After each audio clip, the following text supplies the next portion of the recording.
नमस्कार दोस्तों। इस वीडियो में हम कक्षा 11 के भूगोल विषय में चैप्टर 4 का अध्ययन करेंगे। इसके पहले 2-3 का पढ़ाई कर चुके हैं। पाठ का नाम है महासागरों और महाद्वीपों का वितरण। इसका importance UPSC, UP PCS, Bihar PCS के प्रीलिम्स एग्जाम के लिए है। महासागरों और महाद्वीपों का वितरण। पिछले अध्याय में आपने भूगर्भ के विषय में पढ़ा। आप संसार के मानचित्र से भी परिचित हैं। आप जानते हैं कि पृथ्वी के 29% भाग पर महाद्वीप और बाकी पर 71% पर महासागर फैले हुए हैं। महाद्वीपों और महासागरों की अवस्थिति जैसा कि आज मानचित्र पर दिखाई देती है, हमेशा से ऐसी नहीं रही है। इसके अतिरिक्त यह भी एक तथ्य है कि आने वाले समय में भी महाद्वीप व महासागरों की स्थिति आज जैसी नहीं रहेगी। अगर ऐसा है तो प्रश्न यह है कि पूरा काल में इनकी अवस्थिति कैसी थी, इनकी अवस्थिति में परिवर्तन क्यों और कैसे होता है। यदि यह सच है कि महाद्वीपों और महासागरों की अवस्थिति में परिवर्तन हुआ है और अभी भी हो रहा है, तो आप यह जानकर आश्चर्यचकित होंगे कि वैज्ञानिक यह सब कैसे जानते हैं, यानी प्रमाण क्या है। उन्होंने इन महाद्वीपों एवं महासागरों की पहले की स्थिति का निर्धारण कैसे किया होगा। इन्हीं प्रश्नों के उत्तर और इनसे संबंधित प्रश्न ही इस अध्याय का विषय है।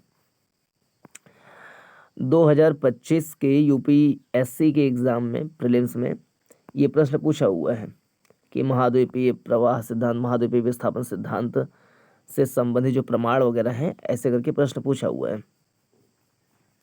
महाद्वीपीय प्रवाह, कॉन्टिनेंटल ड्रिफ्ट, ये क्या होता है? यानी महाद्वीपों का अलग होना।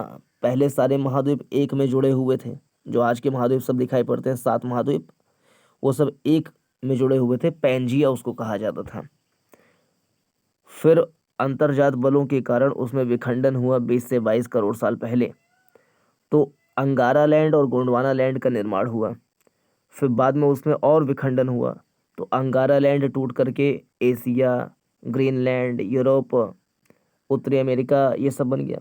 और गोंडवाना लैंड टूट करके प्रायद्वीपीय Bharat, Africa, Madagascar, Australia, Antarctic, दक्षिण अमेरिका महाद्वीप, ये सब बन गए। तो महाद्वीपों का विस्थापन हो गया अपने स्थान से, उसे कहते हैं महाद्वीपीय प्रवाह, कॉन्टिनेंटल ड्रिफ्ट। अटलांटिक महासागरीय तटरेखा की आकृति को ध्यान से देखें। इस महासागर के दोनों तरफ की तटरेखा में आश्चर्यजनक सममिति, सिमेट्री है। इसी समानता के कारण बहुत से वैज्ञानिकों ने दक्षिण व उत्तर अमेरिका तथा यूरोप व अफ्रीका के एक साथ जुड़े होने की संभावना को व्यक्त किया।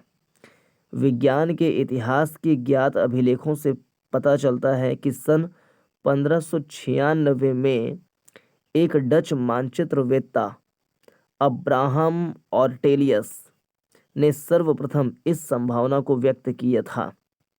तो ये नाम हो गया इंपॉर्टेंट। अब्राहम ऑर्टेलियस ने 1596 में इस संभावना को सबसे पहले व्यक्त किया था कि उत्तर अमेरिका, दक्षिण अमेरिका का यूरोप और अफ्रीका से मिलाप किया जा सकता है। दोनों में एक आश्चर्यजनक सममिति, साम्यता, सिमेट्री दिखाई पड़ती है। ये बात सबसे पहले किसने बताया? तो 1596 में अब्राहम ऑर्टेलियस ने बताया था। एंटोनियो पेलेग्रीनी ने एक मानचित्र बनाया जिसमें तीनों महाद्वीपों को इकट्ठा दिखाया गया था। जर्मन मौसमविद अल्फ्रेड वेगनर, ये है सबसे इंपॉर्टेंट नाम, जर्मनी के मौसमविद अल्फ्रेड वेगनर ने महाद्वीपीय विस्थापन सिद्धांत, कॉन्टिनेंटल ड्रिफ्ट थ्योरी, सन 1912 में प्रस्तावित किया था। यह सिद्धांत महाद्वीप एवं महासागरों के वितरण से ही संबंधित था। इस सिद्धांत की आधारभूत संकल्पना यह थी कि सभी महाद्वीप एक अकेले भूखंड से जुड़े हुए थे। वेगनर के अनुसार आज के सभी महाद्वीप इस भूखंड के भाग थे तथा यह एक बड़े महासागर से घिरा हुआ था। उन्होंने इस बड़े महाद्वीप को पैंजिया का नाम दिया है। पैंजिया, पैंजिया का अर्थ है संपूर्ण पृथ्वी। विशाल महासागर को पैंथालासा कहा है, जिसका अर्थ है जल ही जल। वैगनर के तर्क के अनुसार लगभग 20 करोड़ वर्ष पहले, कब, लगभग 20 करोड़ वर्ष पहले इस बड़े महाद्वीप पैंजिया का विभाजन आरंभ हुआ। पैंजिया पहले दो बड़े महाद्वीपीय पिंडों लॉरेशिया और गोंडवाना लैंड क्रमशः उत्तरी व दक्षिणी भूखंडों के रूप में विभक्त हुआ। उत्तर की ओर लॉरेशिया, दक्षिण की ओर गोंडवाना लैंड। इसके बाद लॉरेशिया व गोंडवाना लैंड धीरे धीरे अनेक छोटे हिस्सों में बंट गए, जो आज के महाद्वीप के रूप हैं। महाद्वीपीय विस्थापन के पक्ष में अनेक प्रमाण भी प्रस्तुत किए गए हैं। इनमें से कुछ इस प्रकार हैं। महाद्वीपीय विस्थापन के पक्ष में प्रमाण: evidences in support of continental drift, महाद्वीपों में साम्य, महाद्वीपों में साम्य, यह है पहला प्रमाण। जिगसॉ कह सकते हैं, जिगसॉ, महाद्वीपों में साम्य। दक्षिण अमेरिका व अफ्रीका के आमने सामने के तटरेखाएं अद्भुत व त्रुटि रहित साम्य दिखाती हैं। यह भी ध्यान देने योग्य है कि 1964 ईस्वी में बुलर्ड ने एक कंप्यूटर प्रोग्राम की सहायता से अटलांटिक तटों को जोड़ते हुए एक मानचित्र तैयार किया था। तटों का यह साम्य बिल्कुल सही सिद्ध हुआ। साम्य बिठाने की यह कोशिश आज की तटरेखा की अपेक्षा 1000 फैदम की गहराई की तटरेखा के साथ की गई थी, फिर भी सही निकला। तो पहला क्या है? जिगसॉ, यानी कि महाद्वीपों में साम्य। फिर महासागरों के पार चट्टानों की आयु में समानता, महासागरों के पार चट्टानों की आयु में समानता। आधुनिक समय में विकसित की गई रेडियोमेट्रिक काल निर्धारण, रेडियोमेट्रिक डेटिंग विधि से महासागरों के पार महाद्वीपों के चट्टानों के निर्माण के समय को सरलता से जाना जा सकता है। 200 करोड़ वर्ष प्राचीन सेल समूहों की एक पट्टी ब्राज़ील तट और पश्चिम अफ्रीका के तट पर मिलती है, जो आपस में मेल खाती हैं।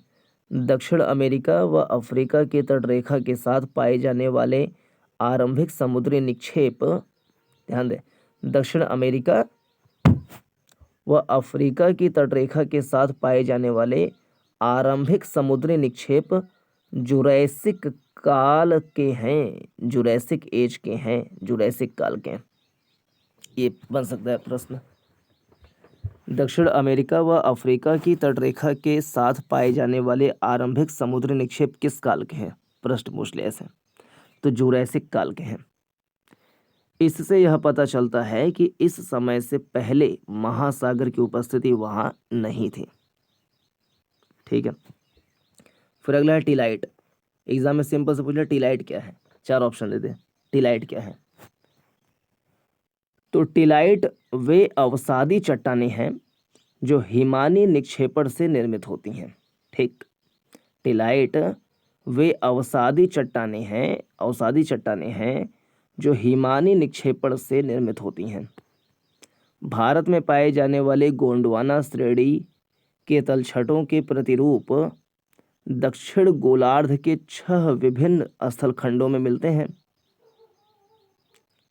तलछटों के प्रतिरूप, भारत में पाए जाने वाले गोंडवाना श्रेणी के तलछटों के प्रतिरूप दक्षिणी गोलार्ध के 6 विभिन्न स्थलखंडों में मिलते हैं। गोंडवाना श्रेणी के, ठीक ना, यहाँ पे ध्यान दें, गोंडवाना श्रेणी के इस आधार तल में घने टीलाइट हैं। तो घने टीलाइट किस श्रेणी में पाए जाते हैं? गोंडवाना श्रेणी में पाए जाते हैं, जो विस्तृत व लंबे समय तक हिमावरण व या हिमाच्छादन की ओर इंगित करते हैं। इसी क्रम के प्रतिरूप भारत के अतिरिक्त अफ्रीका, है ना, जो गोंडवाना श्रेणी में टीलाइट है, कहाँ कहाँ पाए जाते हैं? तो भारत की गोंडवाना श्रेणी में, अफ्रीका, फॉकलैंड द्वीप, मेडागास्कर, अंटार्कटिक और ऑस्ट्रेलिया में मिलते हैं। गोंडवाना श्रेणी के तलछटों की यह समानता स्पष्ट करती है कि इन स्थलखंडों के इतिहास में भी समानता रही है। हिमानी निर्मित टिलाइट चट्टानें पुरातन जलवायु और महाद्वीपों के विस्थापन के स्पष्ट प्रमाण प्रस्तुत करते हैं। Important line. फिर है प्लेसर निक्षेप, प्लेसर डिपॉजिट्स। घाना तट, कौन सा तट? घाना तट पर सोने के बड़े निक्षेपों की उपस्थिति व उद्गम चट्टानों की अनुपस्थिति एक आश्चर्यजनक तथ्य है। घाना तट पर सोने के बड़े निक्षेपों की उपस्थिति व उद्गम चट्टानों की अनुपस्थिति एक आश्चर्यजनक तथ्य है। सोना युक्त शिराएं, गोल्ड बियरिंग वेन्स, ब्राजील में पाई जाती हैं। अतः यह स्पष्ट है कि घाना में मिलने वाले सोने के निक्षेप ब्राजील पठार से उस समय निकले होंगे जब ये दोनों महाद्वीप एक दूसरे से जुड़े थे। तो प्लेसर निक्षेप हो गया। तो पहला प्रमाण है महाद्वीपों में साम्य। फिर महासागरों के पार चट्टानों की आयु में समानता, टिलाइट, प्लेसर निक्षेप। फिर है जीवाश्मों का वितरण, डिस्ट्रीब्यूशन ऑफ फॉसिल्स। यदि समुद्री अवरोधक के दोनों विपरीत जीवाश्मों के वितरण, क्या चीज? जीवाश्मों के वितरण, डिस्ट्रीब्यूशन ऑफ फॉसिल्स। यदि समुद्री अवरोधक के दोनों विपरीत किनारों पर जल व स्थल में पाए जाने वाले पौधों व जंतुओं की समान प्रजातियां पाई जाती हैं तो उनके वितरण की व्याख्या में समस्याएं उत्पन्न होती हैं। यदि समुद्री अवरोधक के दोनों विपरीत किनारों पर जल व स्थल में पाए जाने वाले पौधों व जंतुओं की समान प्रजातियां पाई जाती हैं तो उनके वितरण की व्याख्या में समस्याएं उत्पन्न होती हैं। इस प्रेक्षण से कि लैमूर, ये इंपॉर्टेंट है शब्द, लैमूर भारत, मेडागास्कर व अफ्रीका में मिलते हैं। लैमूर कहाँ मिलते हैं? भारत, मेडागास्कर व अफ्रीका में मिलते हैं। कुछ वैज्ञानिक ने इन तीनों स्थलखंडों को जोड़कर एक सतत स्थलखंड ल्यूमेरिया की उपस्थिति को स्वीकारा है। तो पूछ ले, लैमूर क्या है? एक जानवर है। लेमुरिया क्या है? एक स्थलखंड जो भारत, मेडागास्कर व अफ्रीका से मिलकर बना है, वह लेमुरिया।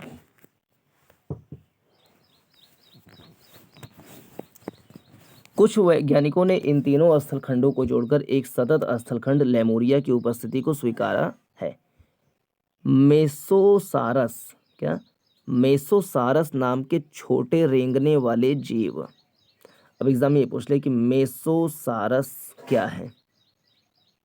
मेसोसारस क्या है? तो छोटे रेंगने वाले जीव केवल उथले खारे पानी में ही रह सकते थे। मेसोसारस जीव जो है छोटे रेंगने वाले जीव हैं जो केवल उथले खारे पानी में ही रह सकते थे। इनकी अस्थियां केवल दक्षिण अफ्रीका के दक्षिणी केप प्रांत और ब्राजील में इरावर शैल समूह में ही मिलते हैं। ये दोनों स्थान आज एक दूसरे से 4800 किलोमीटर की दूरी पर हैं और इनके बीच में एक महासागर विद्यमान है। प्रवाही संबंधी बल, फोर्स फॉर ड्रिफ्टिंग। प्रवाह संबंधी बल, कौन कौन से बल काम किए जिससे महाद्वीपों का प्रवाह हुआ? वैगनर के अनुसार महाद्वीपीय विस्थापन के दो कारण थे। कितने कारण थे? दो कारण थे। पहला, पोलर या ध्रुवीय फ्लीइंग बल, पोलर फ्लीइंग फोर्स। पहला है पोलर फ्लीइंग फोर्स। दूसरा है ज्वारीय बल यानी कि टाइडल फोर्स। तो दो बल कार्य करते हैं। वैगनर के अनुसार महाद्वीपों के विस्थापन के पीछे दो कारण हैं, दो प्रकार के बल कार्य कर रहे थे। पोलर फ्लीइंग बल, पोलर फ्लीइंग फोर्स और टाइडल फोर्स। ध्रुवीय फ्लीइंग बल पृथ्वी के घूर्णन से संबंधित हैं। ध्रुवीय फ्लीइंग बल पृथ्वी के घूर्णन से संबंधित है। आप जानते हैं कि पृथ्वी की आकृति एक संपूर्ण गोले जैसी नहीं है, वरन यह भूमध्य रेखा पर उभरी हुई है। यह उभार पृथ्वी के घूर्णन के कारण है। यह उभार किस कारण से है? पृथ्वी के घूर्णन के कारण है। दूसरा बल जो वैगनर ने महोदय ने सुझाया वह है ज्वारीय बल, यानी कि टाइडल फोर्स, जो सूर्य व चंद्रमा के आकर्षण से संबद्ध है, जिससे महासागरों में ज्वार पैदा होते हैं। वैगनर का मानना है कि करोड़ों वर्षों के दौरान ये बल प्रभावशाली होकर विस्थापन के लिए सक्षम हो गए। यद्यपि बहुत से वैज्ञानिक इन दोनों ही बलों को महाद्वीपीय विस्थापन के लिए सर्वथा अपर्याप्त समझते हैं। तो पहला,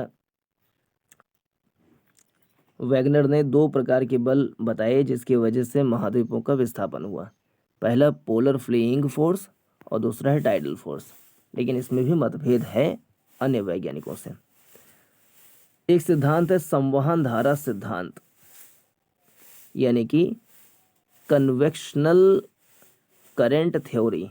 कन्वेक्शनल करंट थ्योरी, संवहन धारा सिद्धांत।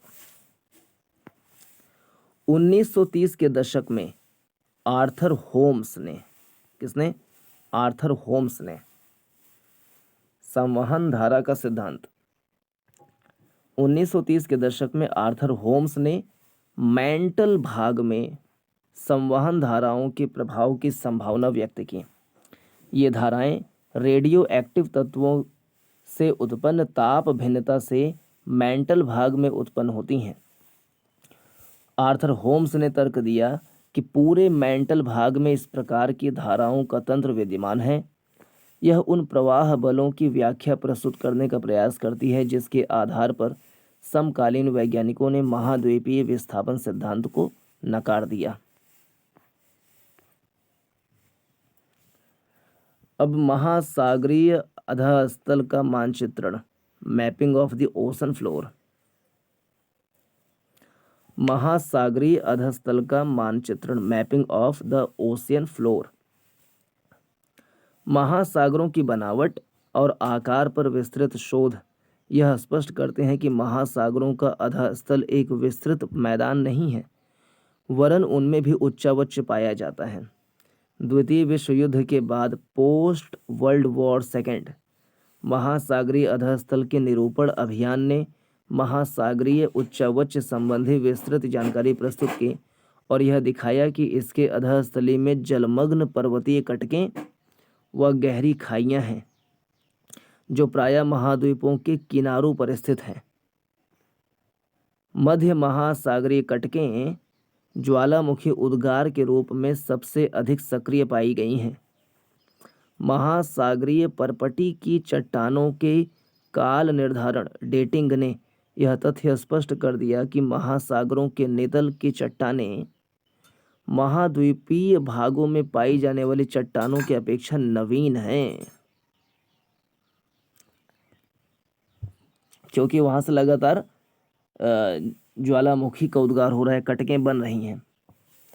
महासागरीय कटक के दोनों तरफ की चट्टानें जो कटक से बराबर दूरी पर स्थित हैं, उनकी आयु व रचना में भी आश्चर्यजनक समानता पाई जाती है। अभी महासागरीय अधःस्थल, ओशन फ्लोर में क्या क्या बातें हैं? महाद्वीपीय सेल्फ, पहले होता है महाद्वीपीय सेल्फ, फिर महाद्वीपीय ढाल, महाद्वीपीय शेल्फ, महाद्वीपीय ढाल, फिर महासागरीय बेसिन सतह और नीचे गंभीरतम महासागर।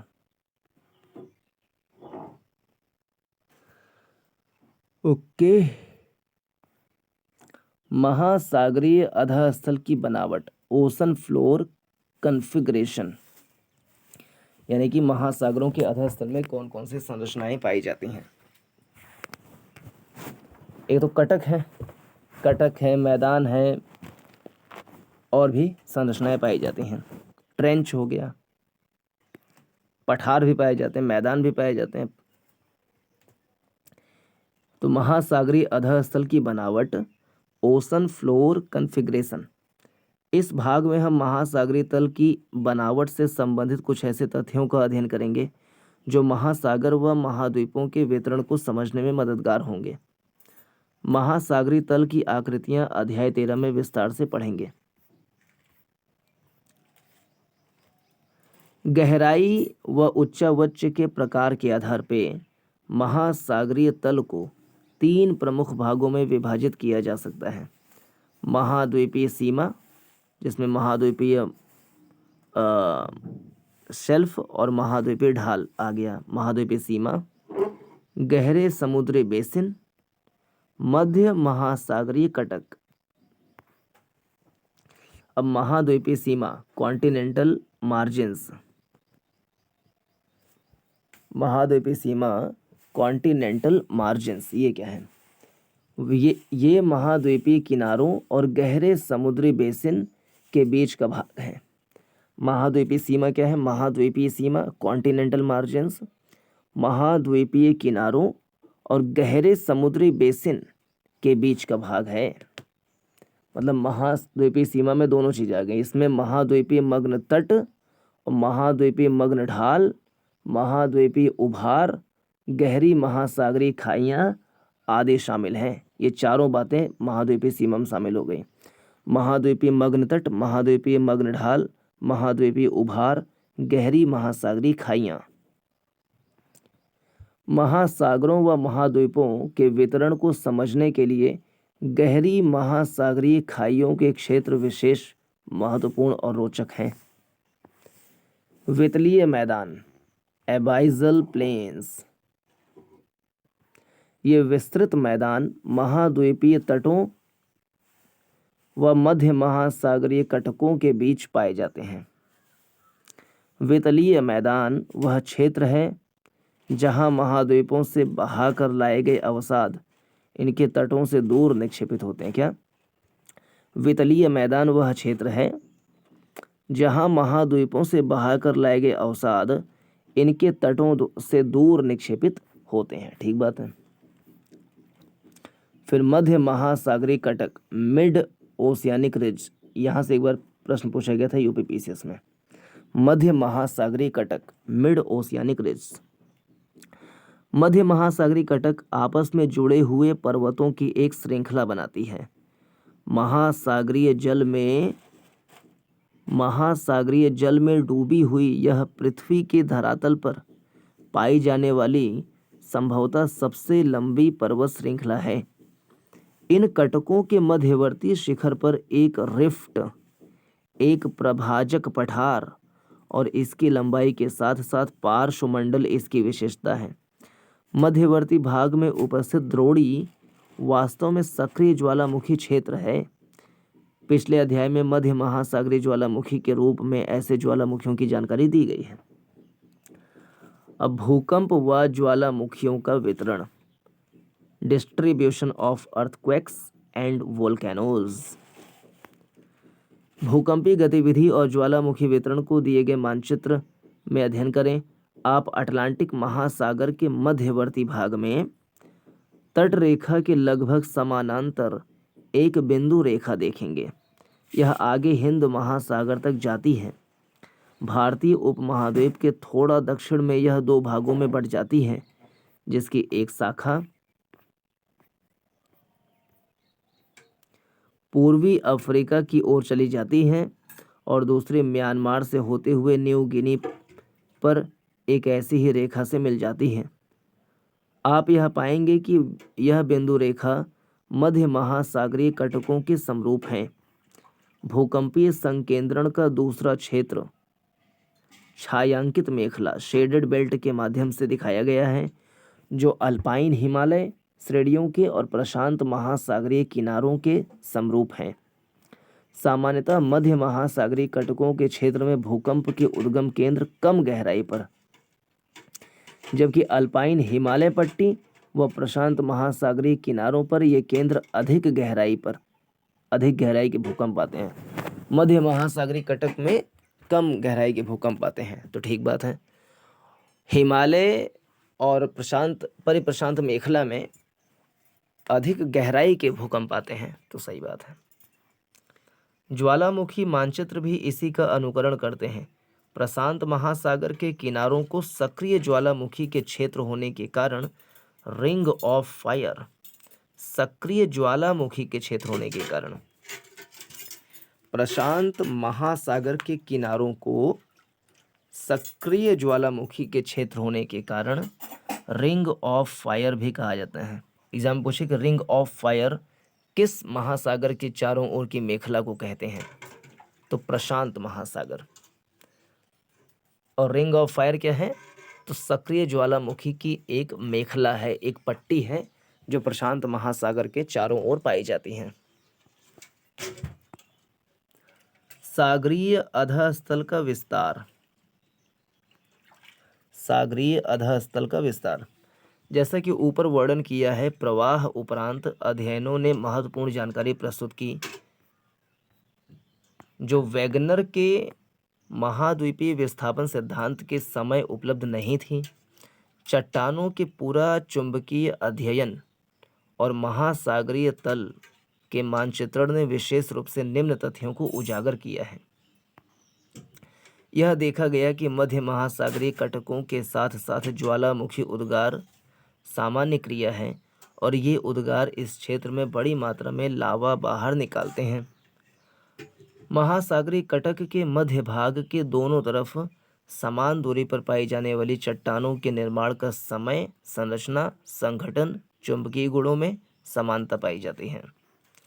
महासागरीय कटकों के समीप की चट्टानों में सामान्य चुंबकत्व ध्रुवण, नॉर्मल पोलैरिटी पाई जाती हैं तथा ये चट्टानें नवीनतम हैं। कटकों के शीर्ष से दूर चट्टानों की आयु भी अधिक है। महासागरीय परपटी की चट्टानें महाद्वीपीय परपटी की चट्टानों की अपेक्षा अधिक नई हैं। महासागरीय परपटी की चट्टानें कहीं भी 20 करोड़ वर्ष से अधिक पुरानी नहीं हैं। गहरी खाइयों में भूकंप के उद्गम अधिक गहराई पर हैं, जबकि मध्य महासागरीय कटकों के क्षेत्र में भूकंप उद्गम केंद्र यानी फोकाई कम गहराई पर विद्यमान है। इन तथ्यों और मध्य महासागरीय कटकों के दोनों तरफ के चट्टानों के चुंबकीय गुणों के विश्लेषण के आधार पर हेस ने, हैरी हेस जो है, तो हेस ने 1961 में एक परिकल्पना प्रस्तुत की जिसे सागरीय अधःस्थल विस्तार, सी फ्लोर स्प्रेडिंग के नाम से जाना जाता है। हैस के तर्कानुसार महाद्वीपीय कटकों के शीर्ष पर लगातार ज्वालामुखी उद्भेदन से महासागरीय परपटी में विभेदन हुआ और नया लावा इस दरार को भरकर महासागरीय परपटी को दोनों तरफ धकेल रहा है। इस प्रकार महासागरीय अधःस्थल का विस्तार हो रहा है। महासागरीय परपटी का अपेक्षाकृत नवीनतम होना और इसके साथ ही एक महासागर में विस्तार से दूसरे महासागर के न सिकुड़ने पर हैस ने महासागरीय परपटी के क्षेपण की बात कही। हैस के अनुसार यदि ज्वालामुखी परपटी से नई परपटी का निर्माण होता है तो दूसरी तरफ महासागरीय गर्तों में इसका विनाश भी होता है। ठीक है,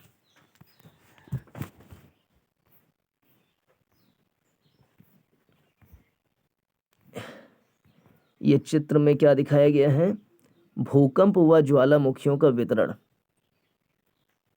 जहां बॉक्स है वहां गंभीर भूकंप क्षेत्र है। देखें विश्व में कहा, और ये गाढ़ा गोला तप्त स्थल और बाकी छिछले भूकंप केंद्र ज्वालामुखी उद्गार।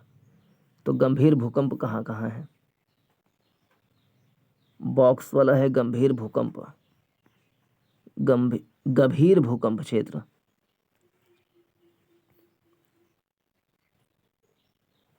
ज्वालामुखी पर्वतमाला कहाँ कहाँ पे है, तो जापान के आसपास में ज्वालामुखी पर्वत है, ये अलास्का के आसपास में ज्वालामुखी पर्वत है, फिर पश्चिमी कनाडा के आसपास में ज्वालामुखी पर्वत है। हवाई द्वीप कहाँ है? प्रशांत महासागर में। हवाई द्वीप प्रशांत महासागर में है।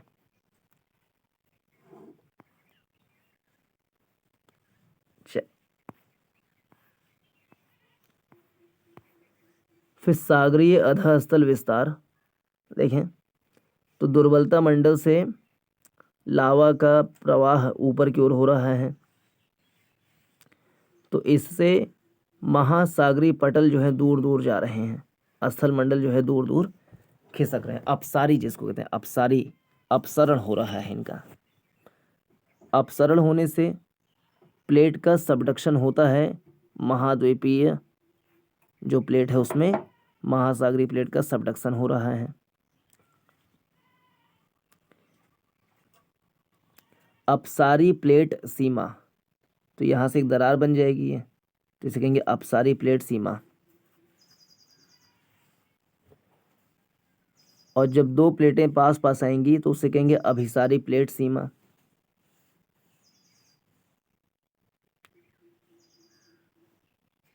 महाद्वीपीय रिफ्ट क्षेत्र तरुण प्लेट सीमा।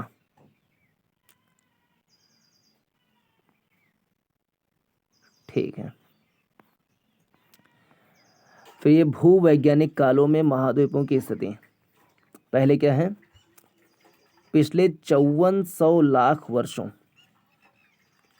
यानी कि 5.5 करोड़,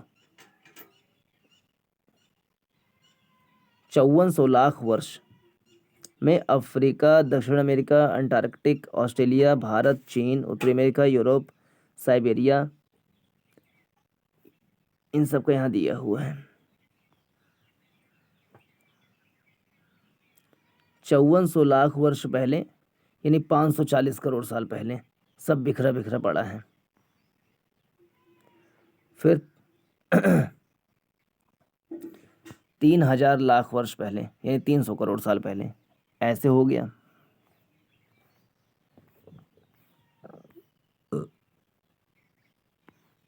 पास पास में आ रहे हैं। फिर 120 करोड़ साल पहले सारे भाग मिल गए, और फिर वर्तमान में इस प्रकार से बने हुए सारा। ओके, अगली हेडिंग है प्लेट विवर्तनिकी, प्लेट टेक्टोनिक्स। लेकिन पहले इस चित्र को देखें। संसार की प्रमुख बड़ी व छोटी प्लेट का वितरण एग्जाम में से पूछ लें तो पता रहे। जैसे क्या पूछ सकता है परीक्षा में कि कोकोस प्लेट कहाँ है? कोकोस प्लेट, तो ये उत्तरी अमेरिका महाद्वीप और प्रशांत, उत्तरी अमेरिकी प्लेट और प्रशांत महासागरीय प्लेट के बीच में है। उत्तरी अमेरिकी प्लेट और प्रशांत महासागरीय प्लेट के बीच में है कोकोस प्लेट। ये छोटा प्लेट है, माइक्रो प्लेट। कोकोस प्लेट कहाँ है? उत्तरी अमेरिकी प्लेट और प्रशांत महासागरीय प्लेट के बीच में। नजका प्लेट कहाँ है? नजका प्लेट दक्षिण अमेरिकी प्लेट और प्रशांत महासागरीय प्लेट के बीच में। चाबी कहाँ रखे? प्रीलिम्स में प्रश्न ऐसे बन जाए कि कोकोस प्लेट कहाँ है, तो उत्तरी अमेरिकी प्लेट प्रशांत महासागरीय प्लेट के बीच में कोकोस प्लेट है। नजका प्लेट दक्षिण अमेरिकी प्लेट और प्रशांत महासागरीय प्लेट के बीच में है। एक है Juan de Fuca plate. Juan de Fuca plate ये कहाँ है? तो ये भी प्रशांत महासागरीय प्लेट और उत्तरी अमेरिकी प्लेट के बीच में है। सैन एंड्रियाज भ्रंश, ये पूछ ले सैन एंड्रियाज भ्रंश कहाँ है? तो पश्चिमी तटीय प्रदेश में है, पश्चिमी तट पे है, अमेरिका महाद्वीप के पश्चिमी तट पे। फिर कैरेबियाई प्लेट कहाँ है? पूछ ले कैरेबियाई प्लेट, तो ये उत्तरी अमेरिकी प्लेट के पूर्वी हिस्से में है, मैक्सिको की खाड़ी, कैरेबियन सागर के आसपास में। या ऐसे हम बोले कैरेबियाई प्लेट कहाँ है, तो उत्तरी अमेरिकी प्लेट और दक्षिण अमेरिकी प्लेट के बीच में है, ऐसे हम बोल लें। ठीक है। कल को पूछ ले इस एग्जाम में कि कैरोलिन प्लेट कहाँ है, कैरोलिन प्लेट, तो प्रशांत महासागर में है कैरोलिन प्लेट। फिलीपींस प्लेट कहाँ है, तो प्रशांत महासागर में। एल्यूशियन खाई कहाँ है, एल्यूशियन खाई, तो प्रशांत महासागर में है एल्यूशियन खाई।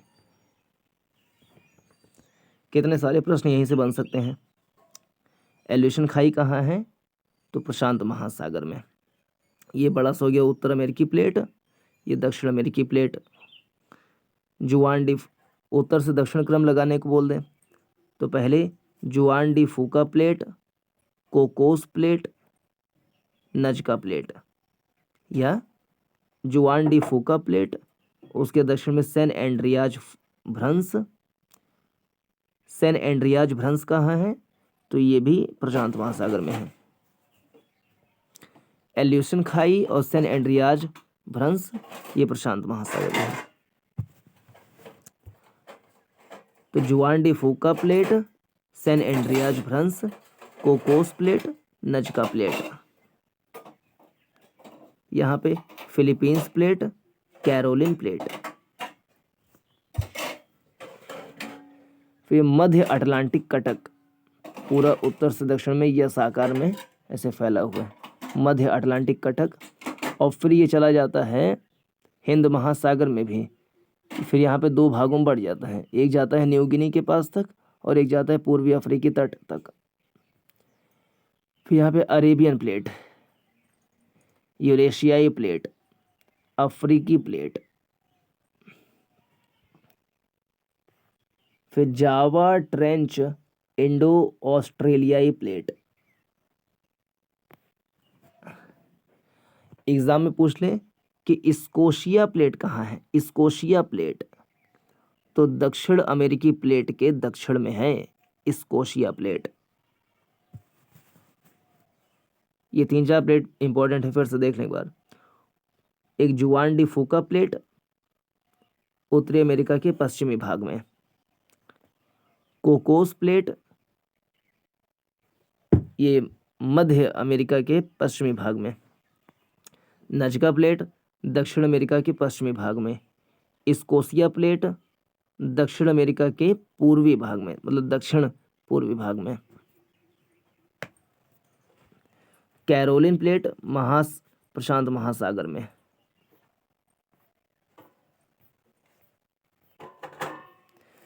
प्लेट विवर्तनिकी, प्लेट टेक्टोनिक्स, सागरीय तल विस्तार अवधारणा के पश्चात कि सागर के तल का विस्तार हो रहा है, ऐसा सिद्धांत हुआ। हैरी हैस ने 1961 में सिद्धांत दिया कि सागरी तल का विस्तार हो रहा है। सागरी तल विस्तार अवधारणा के पश्चात विद्वानों की महाद्वीपों व महासागरों के वितरण के अध्ययन में फिर से रुचि पैदा हुई। सन 1967 में मैकेंजी, पार्कर और मॉर्गन, मैकेंजी, पार्कर, मॉर्गन ने स्वतंत्र रूप से उपलब्ध विचारों को समन्वित कर अवधारणा प्रस्तुत की, जिसे प्लेट विवर्तनिकी, प्लेट टेक्टोनिक्स कहा जाता है। तो प्लेट टेक्टोनिक्स थ्योरी कब आया? 1967 में आया। 1967 में प्लेट टेक्टोनिक्स थ्योरी 1967 में आया। कौन लाया? तो 3 लोग हैं, McKenzie, Morgan, Parker. McKenzie, Morgan, Parker, McKenzie, Morgan, Parker, McKenzie, Morgan, Parker, McKenzie, Morgan, Parker, McKenzie, Morgan, Parker. एक विवर्तनिक प्लेट जिसे लिथोस्फेरिक प्लेट भी कहा जाता है, ठोस चट्टान का विशाल व अनियमित आकार का खंड है जो महाद्वीपीय व महासागरीय स्थल मंडलों से मिलकर बना है। ये प्लेटें दुर्बलता मंडल एस्थनोस्फीयर पर एक दृढ़ इकाई के रूप में क्षैतिज अवस्था में चलायमान हैं। स्थल मंडल में परपटी एवं ऊपरी मेंटल, ये इंपॉर्टेंट है कि स्थल मंडल क्या होता है, लिथोस्फीयर क्या है, तो पूरा पूरा परपटी और ऊपरी मेंटल को सम्मिलित किया जाता है, जिसकी मोटाई महासागरों में 5 से 100 किलोमीटर, 5 से 100 किलोमीटर महासागरों में, और महाद्वीपीय भागों में लगभग 200 किलोमीटर है। स्थल मंडल की मोटाई महासागरों में 5 से 100 किलोमीटर है और महाद्वीपीय भागों में 200 किलोमीटर, लगभग 200 किलोमीटर है। एक प्लेट को महाद्वीपीय या महासागरीय प्लेट भी कहा जा सकता है, जो इस बात पर निर्भर है कि उस प्लेट का अधिकतर भाग महासागर अथवा महाद्वीप से संबद्ध है। जैसे प्रशांत प्लेट मुख्यतः महासागरीय प्लेट है, जबकि यूरेशियन प्लेट को महाद्वीपीय प्लेट कहा जाता है। प्लेट विवर्तनिकी के सिद्धांत के अनुसार पृथ्वी का स्थल मंडल 7 मुख्य प्लेटों व कुछ छोटी प्लेटों में विभक्त है। नवीन वलित पर्वत श्रेणियों, खाइयों और भ्रंश इन मुख्य प्लेटों को सीमांकित करते हैं। प्रमुख प्लेट इस प्रकार हैं, तो 7 हैं प्रमुख प्लेट, इसमें 5 दिया हुआ है, तो कुछ प्रमुख प्लेट इस प्रकार हैं। अंटार्कटिक प्लेट, इसमें अंटार्कटिक और इसके चारों ओर से घेरती हुई महासागरीय प्लेट भी शामिल है। ठीक है। फिर उत्तरी अमेरिकी प्लेट,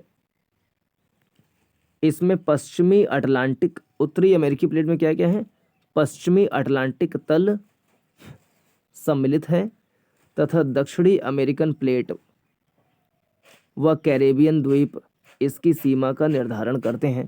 ठीक है। दक्षिण अमेरिकी प्लेट की बात करें तो पश्चिमी अटलांटिक तल समेत और उत्तरी अमेरिकी प्लेट व कैरेबियन प्लेट द्वीप इसे पृथक करते हैं। तो यहाँ देखें तो कैरेबियन प्लेट जो है वो उत्तरी अमेरिका दक्षिण अमेरिका के बीच में है। ऐसे जुआन de Fuca plate, Cocos plate, Nazca plate, नीचे था कैरोलिन प्लेट, कौन सा प्लेट था नीचे, ओहो Scotia plate, Scotia plate, Caroline plate तो यहाँ पर है। Juan de Fuca plate, Cocos plate, Nazca plate, Scotia plate, ये चारों क्रम में आ सकता है, उत्तर से दक्षिण क्रम में बैठाओ। जुआन de Fuca plate, Cocos plate, Nazca plate, Scotia plate.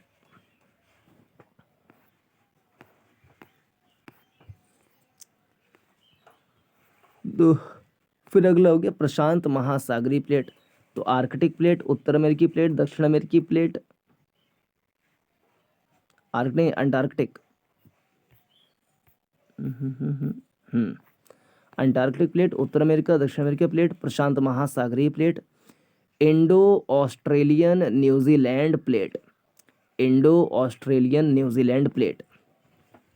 अफ्रीकी प्लेट, अफ्रीकी प्लेट में क्या है, इसमें पूर्वी अटलांटिक तल शामिल है। यूरेशियाई प्लेट, इसमें पूर्वी अटलांटिक महासागरीय तल सम्मिलित हैं।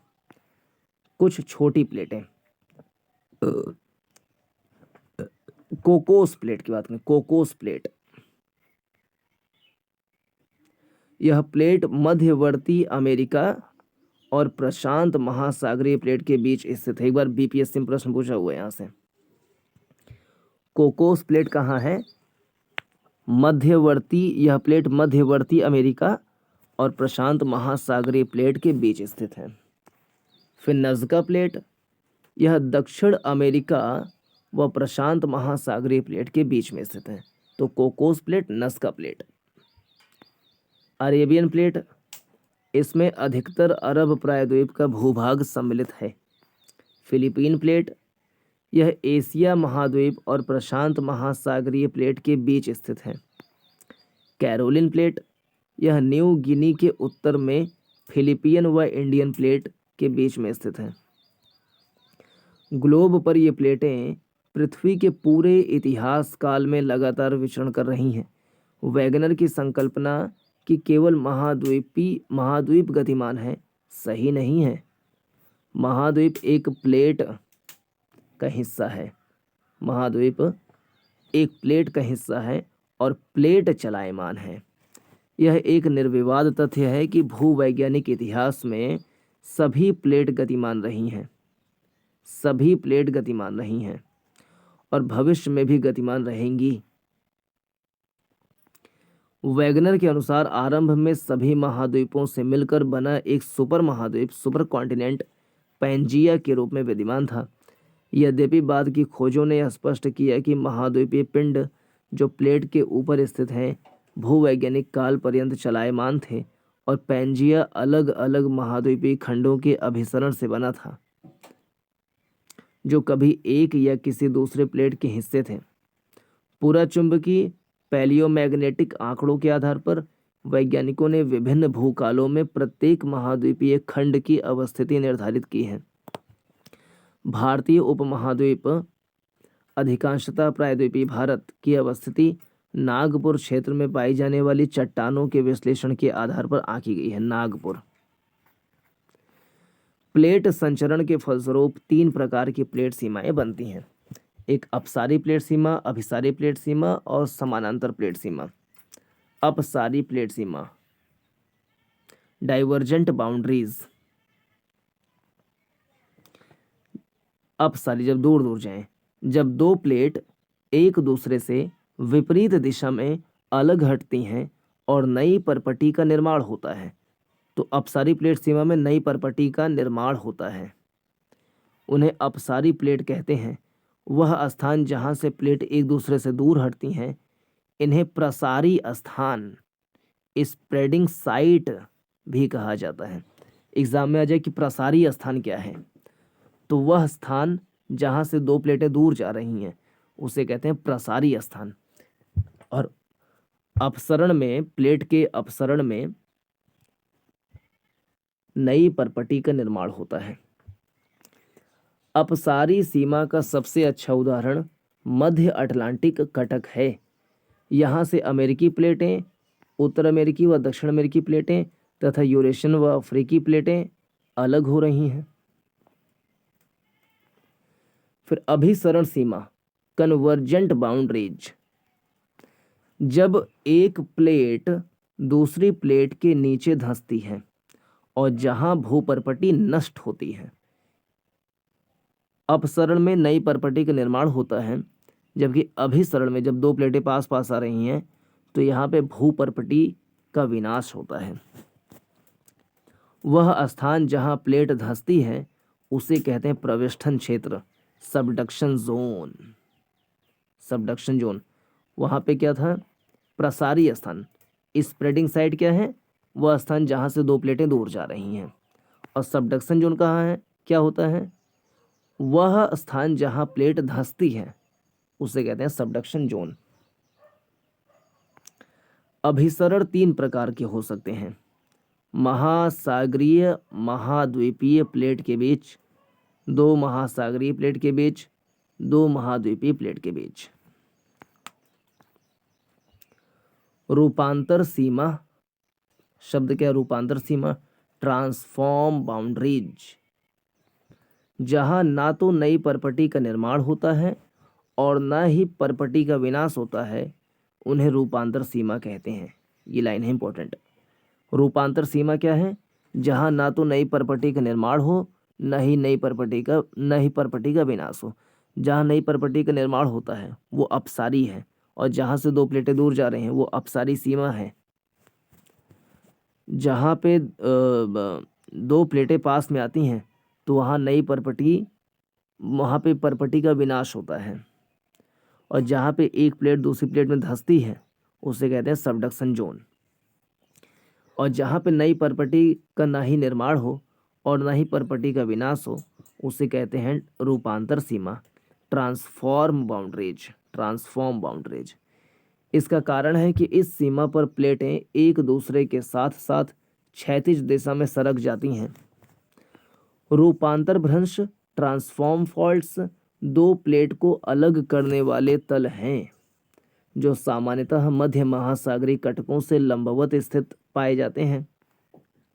क्योंकि कटकों के शीर्ष पर एक ही समय में सभी स्थानों पर ज्वालामुखी उद्गार नहीं होता।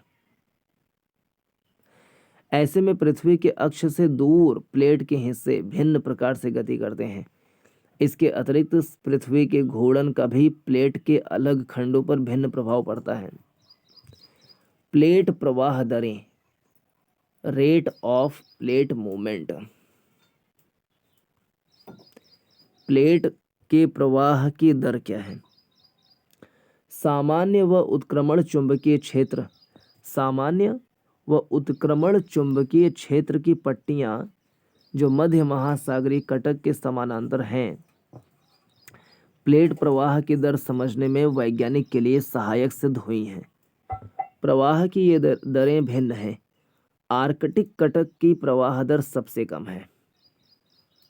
आर्कटिक कटक की प्रवाह दर सबसे कम है, 2.5 सेंटीमीटर प्रति वर्ष से भी कम।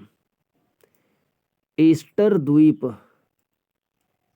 के निकट पूर्वी प्रशांत महासागरीय उभार जो चिली से 3400 किलोमीटर पश्चिम की ओर दक्षिण प्रशांत महासागर में है, इसकी प्रवाह दर सर्वाधिक है। एग्जाम में पूछे कि ईस्टर द्वीप कहाँ है? ईस्टर द्वीप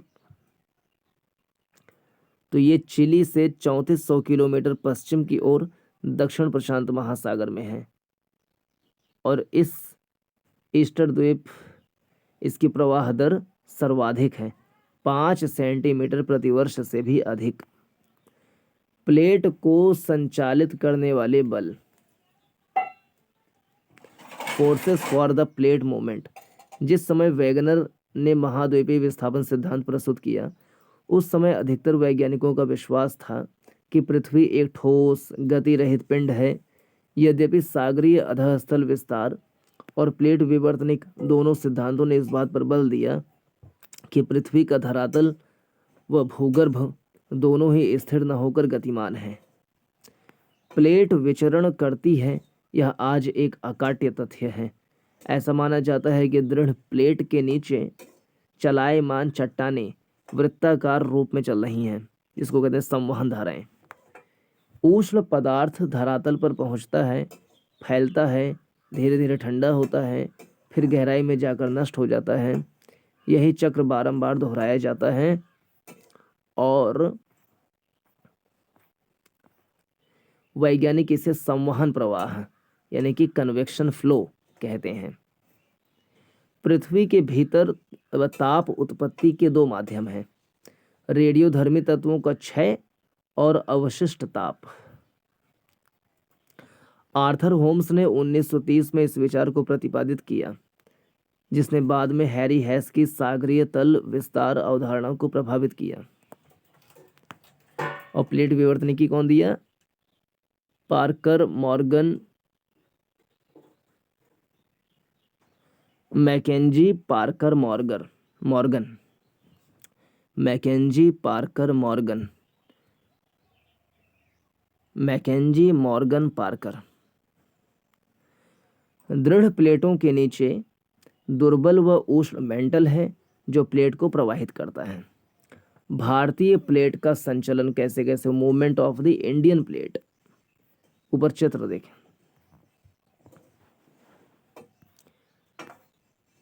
भारतीय प्लेट का प्रवाह कैसे हो रहा है, किस दिशा में? तो उत्तर पूर्व दिशा में हो रहा है, या बोले उत्तर दिशा में हो रहा है, उत्तर दिशा में। थोड़ा सा ऐसे देखें तो उत्तर पूर्व कह सकते हैं।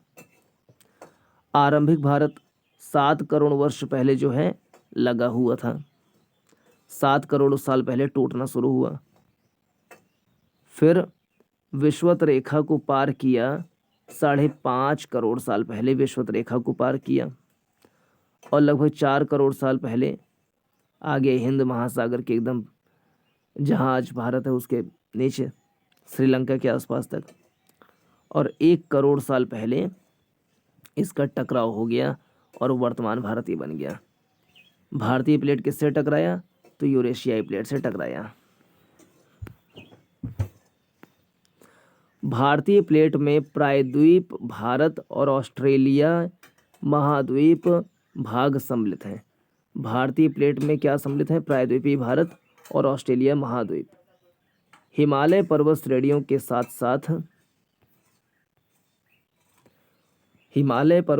के साथ साथ पाया जाने वाला प्रवेष्टन क्षेत्र सबडक्शन जोन इसकी उत्तरी सीमा निर्धारित करता है, जो महाद्वीपीय अभिसरण कॉन्टिनेंट कन्वर्जेंस के रूप है, अर्थात दो महाद्वीप प्लेटों की सीमा। यह पूर्व दिशा में म्यांमार के राकिन योमा पर्वत से होते हुए एक चाप के रूप में जावा खाई तक फैला हुआ है। इसकी पूर्वी सीमा एक विस्तारित तल स्प्रेडिंग साइट है, जो ऑस्ट्रेलिया के पूर्व में दक्षिण पश्चिमी प्रशांत महासागर में महासागरीय कटक के रूप में है। इसकी पश्चिमी सीमा पाकिस्तान की किरथर श्रेणियों का अनुसरण करती है। यह आगे मकरान तट के साथ साथ होती हुई दक्षिण पूर्वी चागोस द्वीप समूह, चागोस आर्किपिलागो के साथ साथ लाल सागर द्रोणी, जो विस्तारण तल है, में जा मिलती हैं। भारतीय तथा अंटार्कटिक प्लेट की सीमा भी महासागरीय कटक से निर्धारित होती है, जो एक अपसारी सीमा डाइवर्जेंट बाउंड्री है, और यह लगभग पूर्व पश्चिम दिशा में होती हुई न्यूजीलैंड के दक्षिण में विस्तारित तल में मिल जाती हैं। भारत एक वृहद द्वीप था, जो ऑस्ट्रेलियाई तट से दूर एक विशाल महासागर में स्थित था। लगभग 22.5 करोड़ साल पहले तक टेथीस सागर इसे एशिया महाद्वीप से अलग करता था। ऐसा माना जाता है कि लगभग 20 करोड़ साल पहले जब पैंजिया विभक्त हुआ, तब भारत ने उत्तर दिशा की ओर खिसकना आरंभ किया। कहाँ? उत्तर दिशा की ओर खिसकना आरंभ किया। लगभग 4 से 5 करोड़ वर्ष पहले भारत एशिया से टकराया व परिणाम स्वरूप हिमालय पर्वत का उत्थान हुआ 4 से 5 करोड़ साल पहले। और 7 करोड़ वर्ष पहले से आज तक की भारत की स्थिति दिखाई गई है। भारतीय उपमहाद्वीप व यूरेशियन प्लेट की स्थिति भी दर्शाता है। आज से लगभग 14 करोड़ साल पहले यह उपमहाद्वीप सुदूर दक्षिण में 50 डिग्री दक्षिण अक्षांश पर स्थित था। इन दो प्रमुख प्लेटों को टेथीस सागर अलग करता था और तिब्बतीय खंड एशियाई स्थल खंड के करीब था। भारतीय प्लेट के यूरेशियन प्लेट की तरफ प्रवाह के दौरान एक प्रमुख घटना घटी, वह थी लावा प्रवाह के दक्कन ट्रैप का निर्माण। लावा प्रवाह के से दक्कन ट्रैप का निर्माण कब हुआ? जब प्रवाह हो रहा था उसी टाइम पे ही। ऐसा लगभग 6 करोड़ वर्ष पहले आरंभ हुआ। तो लावा प्रवाह से दक्कन ट्रैप का निर्माण कब प्रारंभ हुआ? लगभग 6 करोड़ साल पहले। यहाँ से यूपीपीसीएस 2024 में प्रश्न पूछा गया था लावा प्रवाह की गहराई से, लावा दक्कन ट्रैप की गहराई जो अलग अलग स्थान पे है। तो लावा प्रवाह से दक्कन ट्रैप का निर्माण शुरू हुआ लगभग 6 करोड़ साल पहले से ही। जब वो प्रवाहमान था तभी से शुरू हो गया था और एक लंबे समय तक यह जारी रहा। याद रहे कि यह उपमहाद्वीप तब भी भूमध्य रेखा के निकट था, लगभग 4 करोड़ साल पहले, और इसके पश्चात हिमालय की उत्पत्ति आरंभ हुई। तो हिमालय की उत्पत्ति कब आरंभ हुई? लगभग 4 करोड़ साल पहले इसका आरंभ शुरू हो गया। वैज्ञानिकों का मानना है कि यह प्रक्रिया अभी भी जारी है और हिमालय की ऊंचाई अभी भी बढ़ रही है। किसने सर्वप्रथम यूरोप, अफ्रीका व अमेरिका के साथ स्थित होने की संभावना बताई? तो वह है अब्राहम आर्टेलियस। पोलर फ्लीइंग बल किससे संबंधित है? तो पोलर फ्लीइंग बल संबंधित है पृथ्वी के घूर्णन से। कौन सी लघु माइनर प्लेट नहीं है? तो अंटार्कटिक बड़ी प्लेट है। अंटार्कटिक तो बड़ी प्लेट है, तो ये माइनर प्लेट नहीं है। Nazca plate, Arab plate, Philippine plate, Juan de Fuca plate, Nazca plate, Cocos plate, Scotia plate, Caroline plate, Philippine plate, ये सब छोटी प्लेटें हैं।